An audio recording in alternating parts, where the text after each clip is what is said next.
Magandang hapon mga kabay. So ito yung pang-anim ko na repair. Ganun pa rin ang model mga kabay. 39457 letter F. Ang model mga kabay is still 670 pa rin. So ito mga kabay, wala siyang power. Ayan. Kahit galaw-galawin ko wala. Dito din wala. Ayan. So titingnan natin mga kabay kung bakit wala siyang power. So tara mga kabay, samahan nyo. Titingnan natin. So ayan mga kabay, nabuksan ko na po yung screw. Ayan. Pinakialaman na po. Ayan. Tanggal na po yung screw. Binaligtad pa. Ang sa PCB board mga kabay ay binaligtad yung screw.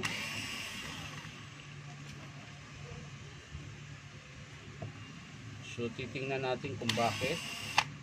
So maaaring pinakialaman to mga kabay dahil nilagari po yung dito banda. So hindi niya po mabuksan, kaya po siguro ganun ang ginawa. So titingnan natin dito. Syempre i-test natin tong cord, bakit wala siyang power, para malaman natin kung saan yung putol. So ito yung cord niya mga kabay. Yan. So i-test po natin. Ayan.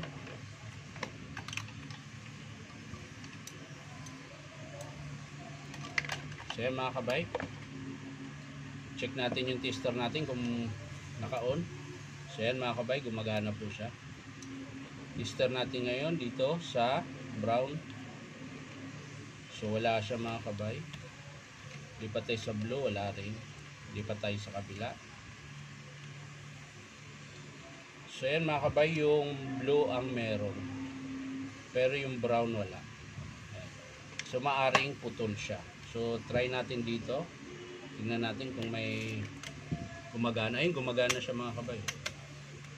Ayan. So balik natin to mga kabay. Baka wiring lang din ito sana, para mabilis yung ano natin pag-i-estimate. So tanggalin natin yung kanyang ano mga kabay, yung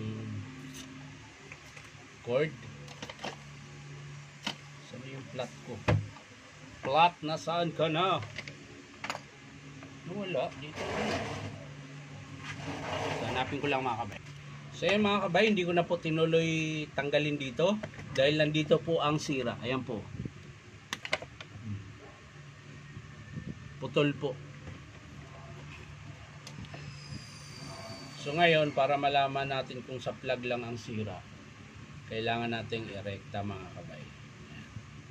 Subukan natin kung gumagana bago natin kabitan ng panibagong plug. Ayan.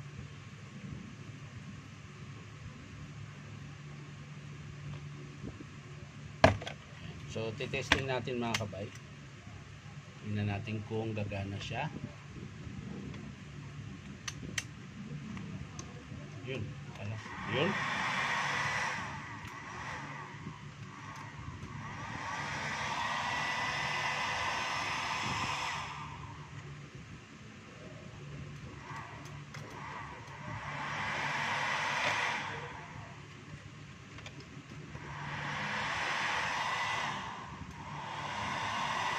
So yan mga kabay, oh. So ibig sabihin mga kabay ay dito po sa plug ang sira. So ang gagawin natin, katulad dati, papalitan natin yung plug. So kukunin ko lang sa baba mga kabay. So yan mga kabay, ito na po yung plug. So ikakabit na po natin ito mga kabay. Ayan.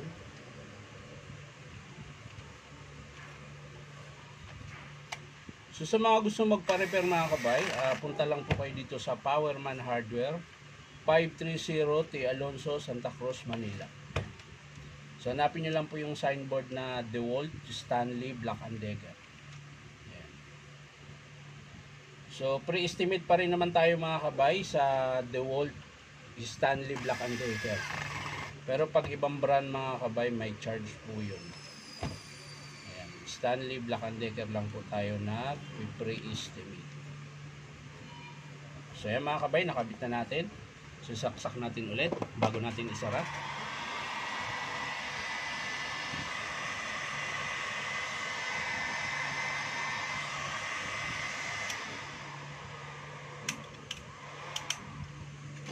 So ayan mga kabay, ganun din ulit. Tulad nung una kong na-repair. Pangalawa, plug po ang problema. Ayan. So isara na po natin to.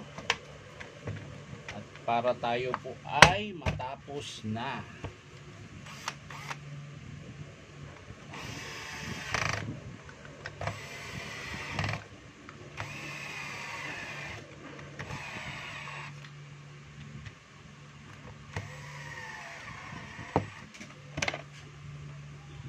So yan mga kabay, natapos na po.